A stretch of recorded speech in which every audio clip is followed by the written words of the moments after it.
देखो कोई क्रूस से।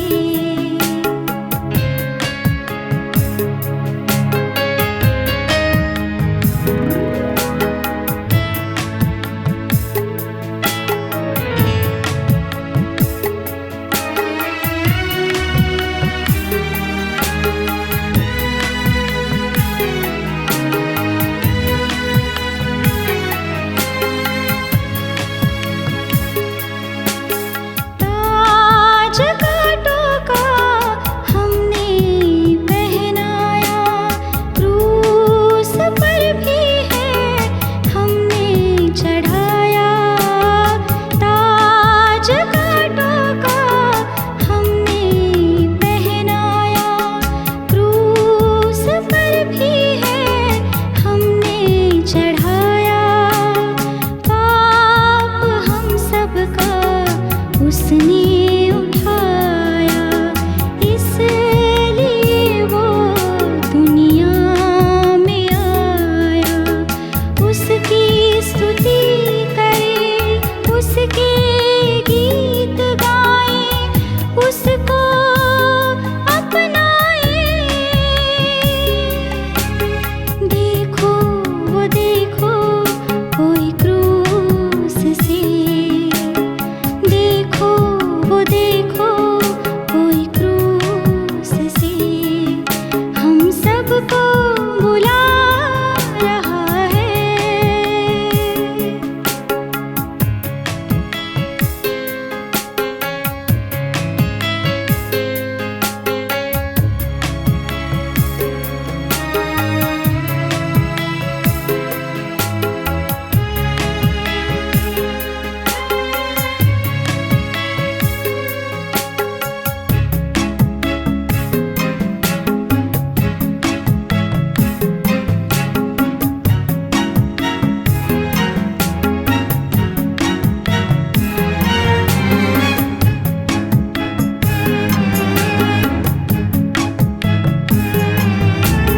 मुँह पे थूका और कोड़ा लगाया, मांगा पानी तो सिर का पिलाया। मुँह पे थूका और कोड़ा लगाया, मांगा पानी तो सिर का पिलाया। स्वागत है भाई बहनों आप सबका इस विशेष कार्यक्रम में जिसका नाम है परमेश्वर के गुण। मैं विश्वास करता हूँ कि इस कार्यक्रम के द्वारा आपको बहुत आशीष मिली है। आपने परमेश्वर के बारे में नई नई बातों को सीखा है, समझा है। इससे आपके विश्वास में बढ़ोतरी हुई है और परमेश्वर का जो ज्ञान है उसे पाकर आपके जीवन में एक बदलाव आया है और आएगा, मैं ऐसी उम्मीद करता हूँ। इस समय जो परमेश्वर का गुण आपके साथ में बांटना चाहता हूँ वो है अनुग्रह करने वाला परमेश्वर। जी हाँ, अनुग्रह करने वाला परमेश्वर। अनुग्रह क्या है? अनुग्रह का मतलब है कि जब कोई व्यक्ति किसी बात के लिए हकदार नहीं होता है, उसका उस पर हक नहीं बनता है, लेकिन फिर भी वो मिल जाए उसे तो उसे अनुग्रह कहते हैं। जब बच्चे परीक्षाएं लिखते हैं किसी एक विषय में, यदि उनके कुछ अंक कम रह जाते हैं तो अध्यापक गण उन अंकों को पूरा कर देते हैं और उसे ग्रेस मार्क्स या अनुग्रह के अंक कहते हैं। इस प्रकार से अनुग्रह का मतलब है कि जब आप भरसक प्रयास करते हैं, उसके बाद भी आप में कुछ कमी रह जाती है, उस कमी को अनदेखा करते हुए परमेश्वर आपको स्वीकार करता है और आपको अपना प्रेम और अनुग्रह और करुणा और आशीषें प्रदान करता है। इसे हम अनुग्रह के रूप में देख सकते हैं। आप के साथ मैं बाइबल से एक कहानी को बांटना चाहता हूँ और ये कहानी है एस्तर रानी की कहानी। एस्तर यहूदी माता पिता की संतान थी जिसके माता पिता मर चुके थे। उसका एक चचेरा भाई था जिसका नाम मोर्दकै था।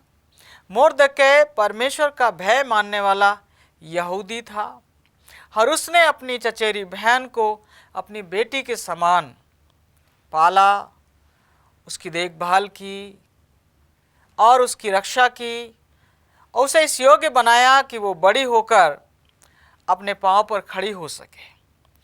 ऐसे हालात में जो क्षयर्ष राजा था, जिसका राज्य पूरे दुनिया में था, 127 प्रांतों में उसका शासन था, हिंदुस्तान तक वो राज्य करता था।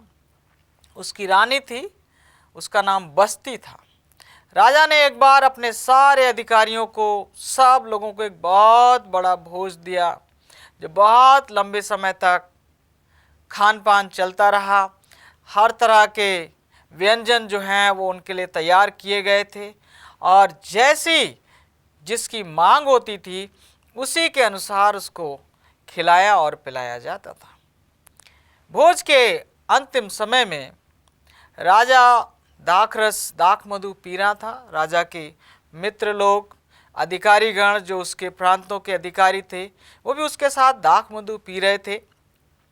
और वो दाख मधु पीते पीते राजा के मन में एक विचार आया कि उसके अधिकारियों को ये जानना चाहिए कि उसकी जो रानी है, बस्ती रानी है, वो कितनी खूबसूरत है, सुंदर है। और इसलिए उसने हुक्म दिया कि रानी को लाया जाए और रानी जो है सबके सामने पेश हो, ताकि लोग देखें वो कितनी सुंदर है। लेकिन रानी ने आने से मना कर दिया। जब रानी ने आने से मना कर दिया, राजा क्रोधित हुआ और कहानी इस प्रकार से है कि राजा ने निर्णय किया कि जो बस्ती महारानी है वो हमेशा के लिए अब रानी के पद से, महारानी के पद से हटा दी जाए और उसकी जगह पर एक और रानी का चुनाव हो। और इसके लिए सारे प्रांतों से कुंवारी कन्याएं बुलाई गईं और उनको इस तरह से तैयार किया गया, उनका मेकअप, उनका श्रृंगार और उनके लेपन, तमाम बातें की गईं। और इसकी जब घोषणा सारे नगरों में हुई, पूरे देशों में हुई जहाँ जहाँ राजा क्षयर्ष का राज्य था, तो ये शूशनगढ़ में भी समाचार सुनाया गया जहाँ पर मोर्दकै और एस्तर रहते थे। मोर्दकै को ये लगा कि एस्तर जो है वो महारानी बन सकती है और उसने एस्तर को सलाह देकर भेजा ताकि वहाँ पर जाकर एस्तर की देखभाल हो और उसको सुंदरता के लिए तमाम चीज़ों का प्रशिक्षण दिया जाए। और राजा जो है उसने ठहराया कि अलग अलग समय पर अलग अलग शाम को जो लड़कियां हैं वो एक एक करके उसके पास पहुंचाई जाएं।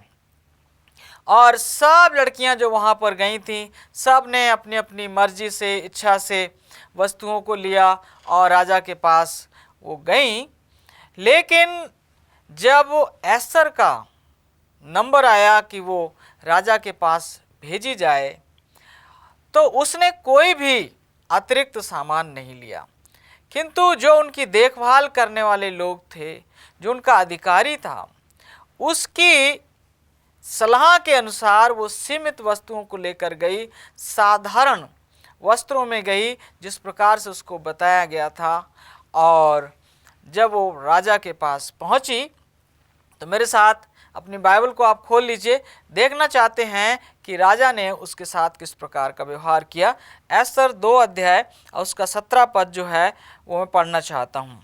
राजा ने एस्तर को और सब स्त्रियों से अधिक प्यार किया और अन्य सब कुंवारियों से अधिक उसके अनुग्रह और कृपा की दृष्टि उसी पर हुई।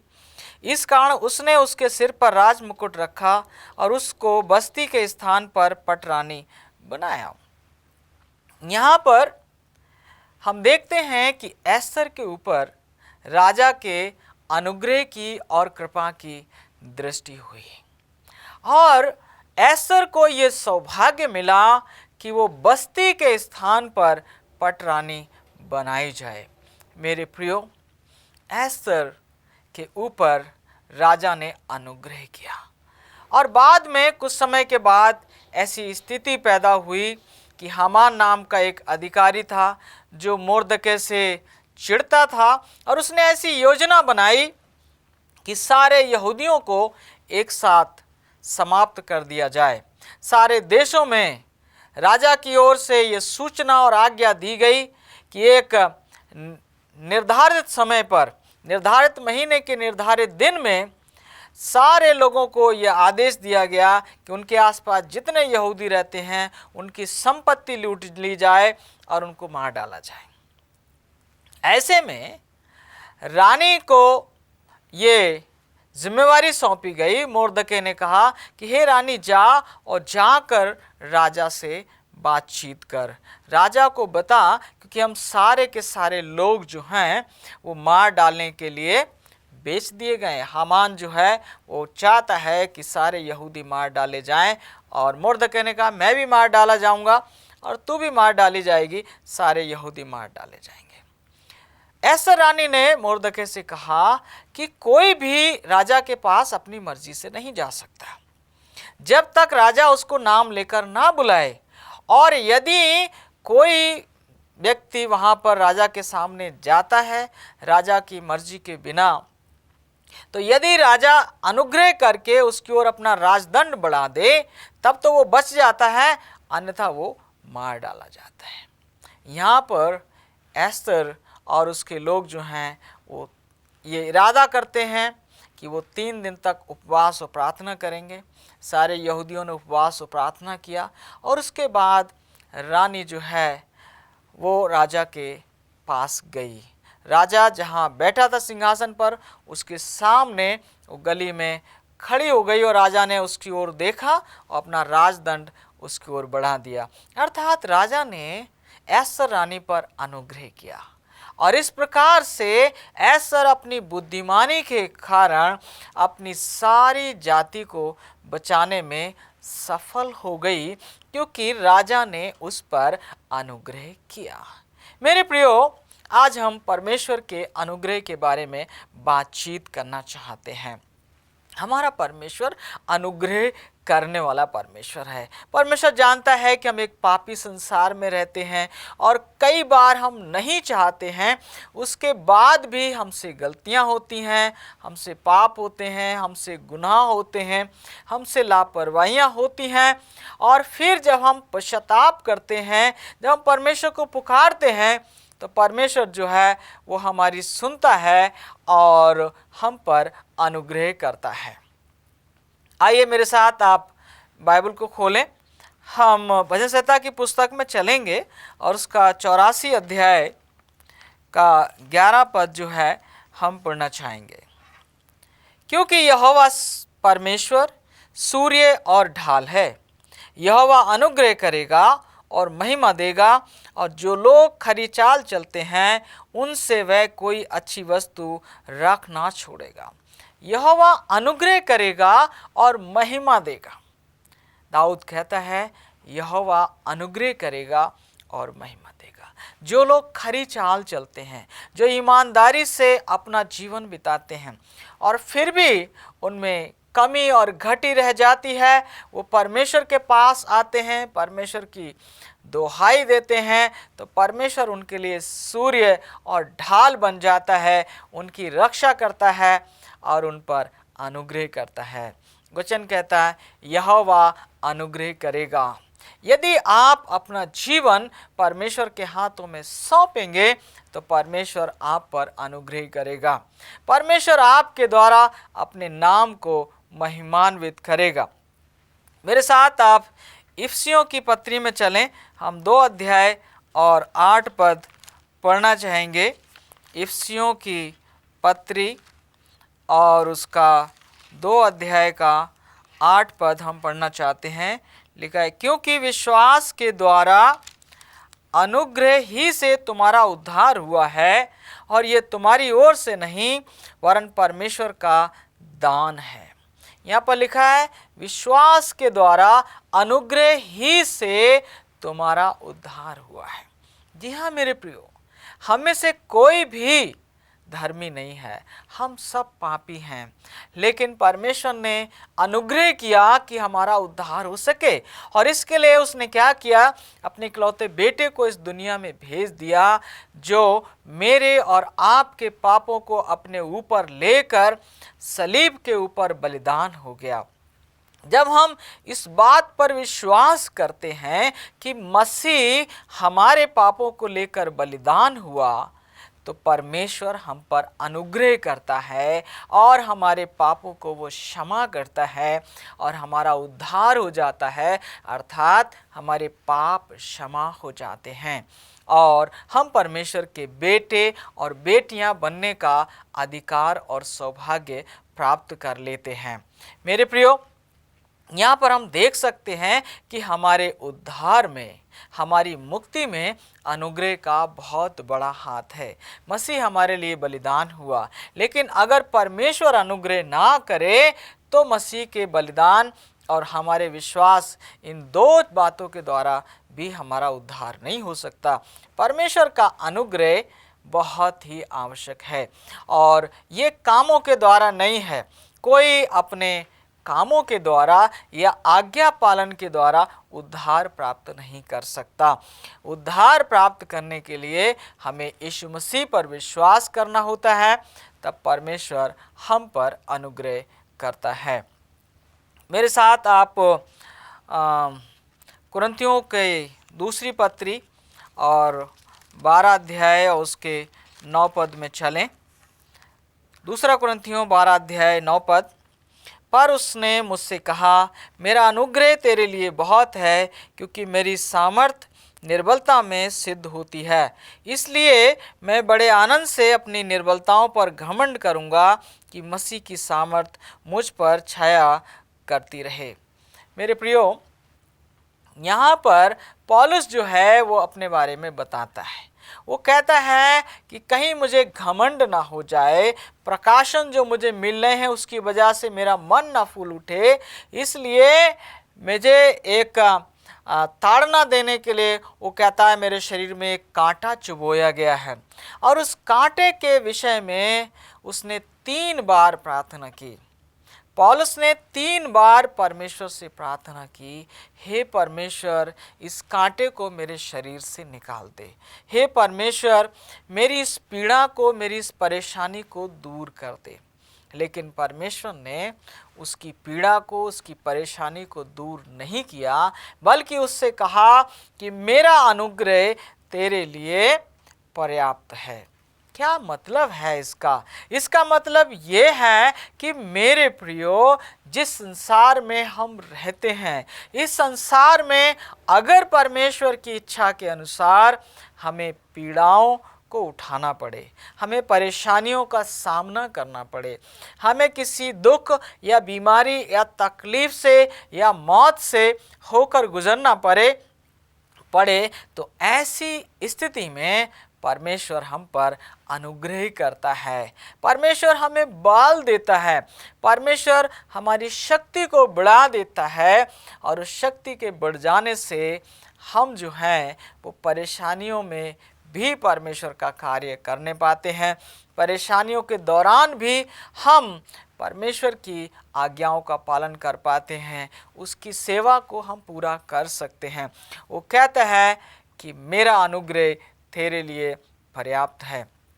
मेरे प्रियो, यदि आप एक धार्मिकता का जीवन बिता रहे हैं, आप परमेश्वर की आज्ञाओं के अनुसार चल रहे हैं, उसके बाद भी यदि आपके जीवन में कोई परेशानी है जिसके लिए आपने प्रार्थना की लेकिन परेशानी दूर नहीं हुई, तो वहाँ पर ये प्रतिज्ञा आपके ऊपर लागू होती है। परमेश्वर कहता है मेरा अनुग्रह तेरे लिए पर्याप्त है। और पौलुस कहता है जब जब मैं निर्बल होता हूँ तभी बलवान होता हूँ। जी हाँ, जब हम गिरते हैं तो हमारा प्रभु हमें संभाल लेता है। जब हम निर्बल हो जाते हैं तो हमें बल प्रदान करता है। जब हमारी समझ काम करना बंद कर देती है तो परमेश्वर हमें अपनी बुद्धि और समझ प्रदान करता है।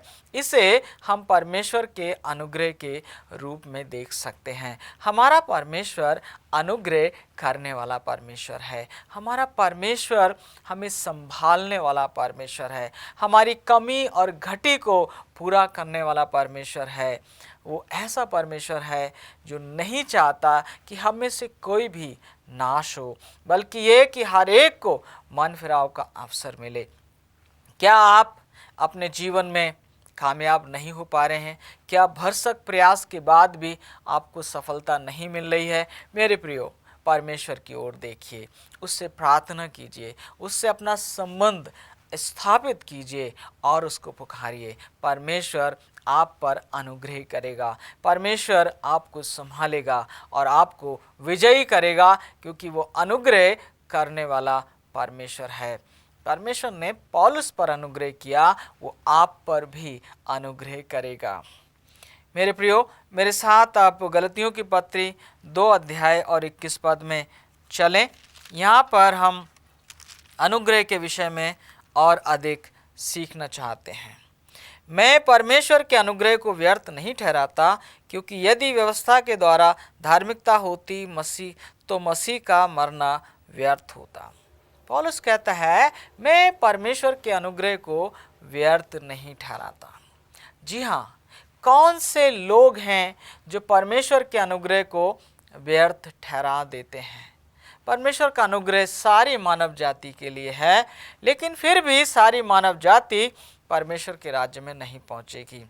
कौन लोग हैं जो नरक की आग में डाले जाएंगे? वे लोग हैं जो परमेश्वर के अनुग्रह को व्यर्थ ठहराते हैं। वे लोग हैं जो परमेश्वर के अनुग्रह से लाभ प्राप्त नहीं करते हैं।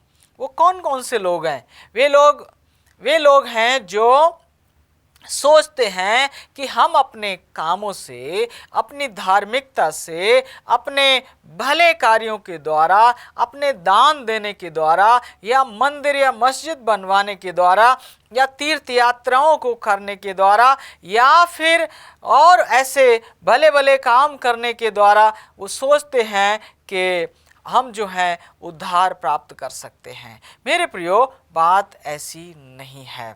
वचन कहता है कि यदि उद्धार कामों के द्वारा होता तो मसीह का मरना व्यर्थ होता। मसीह इसलिए मरा क्योंकि उद्धार प्राप्त करने के लिए कोई और रास्ता नहीं है। अनुग्रह परमेश्वर का उन्हीं पर होता है जो मसीह के ऊपर विश्वास करते हैं और मसीह को स्वीकार करते हैं। मेरे प्रियो, पौलुस कहता है, मैं परमेश्वर के अनुग्रह को व्यर्थ नहीं ठहराता। जी हाँ, यदि आप इस बात को नहीं मानते कि आपने पाप किए हैं, आपको पश्चाताप की ज़रूरत है, तो निश्चय मेरे प्रियो, परमेश्वर का अनुग्रह आपके जीवन में व्यर्थ चला जाएगा। उससे आपको कोई फ़ायदा नहीं हो सकता। इसलिए ये आवश्यक है कि हम परमेश्वर के अनुग्रह से लाभ उठाएं। मेरे साथ आप पतरस की पहली पत्री में चलें और 4 अध्याय का हम 10 पद जो है पढ़ना चाहते हैं। पहला पतरस 4 अध्याय और 10 पद। जिसको जो वरदान मिला है वो उसे परमेश्वर के नाना प्रकार के अनुग्रह के भले भंडारियों के समान एक दूसरे की सेवा में लगाए। पतरस कहता है, जिसको जो वरदान मिला है उस वरदान को परमेश्वर के सेवा में लगाओ, परमेश्वर के लोगों की सेवा में लगाओ। हमें जो वरदान मिले हैं उसके लिए हम क्या करते हैं? जो कुछ आपके पास है, आपका ज्ञान, आपकी शक्ति, आपकी बुद्धि, आपकी धन दौलत, आपका समय, आप किसके लिए खर्च कर रहे हैं? क्या परमेश्वर के लिए? अगर नहीं तो वचन कहता है उसे हम परमेश्वर की सेवा और परमेश्वर की महिमा में लगाएं। यही हमसे और आपसे अपेक्षा की जाती है। मेरे प्रियो, परमेश्वर का अनुग्रह उपलब्ध है, मसीह का बलिदान हो गया है। अब बात यह है कि क्या आप परमेश्वर के अनुग्रह पर विश्वास करेंगे, मसीह के बलिदान पर विश्वास करेंगे? यदि हाँ, तो यह अनुग्रह आपके लिए एक आशीष का कारण बनेगा, आपके उद्धार का कारण बनेगा, आपकी बेहतरी का कारण बनेगा। और यदि आप इस पर विश्वास नहीं करते तो परमेश्वर के अनुग्रह से आपको कोई भी लाभ होने वाला नहीं है, आपकी कोई भी भलाई होने वाली नहीं है। तो मैं ये आशा करता हूँ कि इस संदेश से आपके जीवन में आशीष मिली है और आपने परमेश्वर को एक अनुग्रहकारी परमेश्वर के रूप में देखा है। आप उसके पास आइए, उससे विनती प्रार्थना करिए, निश्चय परमेश्वर आप पर अनुग्रह करेगा और आपको क्षमा करेगा, आपको अपने बेटे और बेटियों के रूप में स्वीकार करेगा। आइए हम प्रार्थना करें। करुणामय स्वर्गीय पिता, आपको धन्यवाद देते हैं आपके बेटे प्रभु यीशु मसीह की मौत के लिए, कि वो हमारे लिए बलिदान हुआ, और आपके अनुग्रह के लिए कि जब हम उस पर विश्वास करते तो आप हम पर अनुग्रह करके हमारे पापों को क्षमा कर देते हैं। प्यारे पिता, मेरी प्रार्थना है इन भाई बहनों के लिए जिन्होंने संदेश को सुना, इन पर अनुग्रह करें, इनके पापों को क्षमा करें, इन्हें स्वीकार करें, इनके घरों में जीवनों में आशीष दें और आपके राज्य के लिए तैयार करें। धन्यवाद के साथ इस विनती को आपके पुत्र अपने उद्धार करता प्रभु यीशु मसीह के नाम से मांगते हैं, आमीन। भाई बहनों, विश्वास करता हूँ संदेश से आपको आशीष मिली होगी, और अधिक जानकारी के लिए आप हमसे संपर्क करें। अपने प्रार्थना निवेदन भी भेज सकते हैं, हमारा पता स्क्रीन पर दिया हुआ है। प्रभु आपको आशीष दे।